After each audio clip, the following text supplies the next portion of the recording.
Velkommen til min Bedford-samling. Ja, det er en gammel lortemaskine, den gider vi ikke kigge på, så vi lukker lige lidt af for den. Sådan der.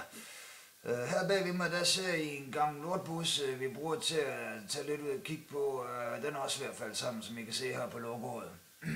Rusten over i det hele, alle kanter og hjørner. Ja, det skinner endnu, men det er en anden historie. Lortet, det kan ikke starte, men lad os da lige prøve alligevel. Ja, vi skulle have kørt i den der over. Den tror jeg, den kan. Nej, den kan heller ikke.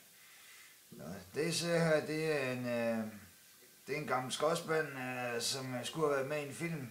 Men vi kommer aldrig videre med en. Så lad os kigge lidt på bussen over. Den er også ved at falde fra hinanden, men listen sidder der endnu. Nu skal vi lige ud og tage en lille tur. Men inden vi går i gang med det, så synes jeg bare, at I skal vide, hvor gammel lort det er det hele. Nu kan I for eksempel se herovre, sidespejlet det er ved at falde af, og det er ligesom på mange af alle de andre biler, vi har.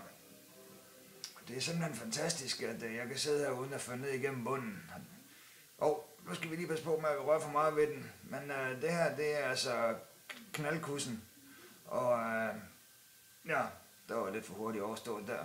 Men lad os da se, hvordan det kan køre. Jeg skal ligesom ikke få det i gear.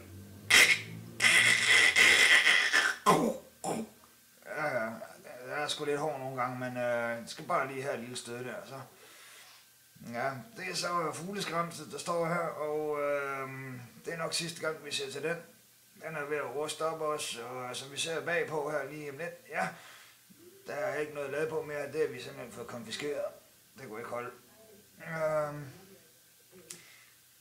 Jeg ved ikke, hvorfor vi skulle se en gammel skrotbunk, men blinklyset det er da flot endnu, som vi kan se. Mangler lige en skrue. Så skal vi ikke bare blive enige om, at Bedford det er noget gammel lort, og så lad os da sige tak for den her gang, men det var da hyggeligt, I gad at se med. Farveler.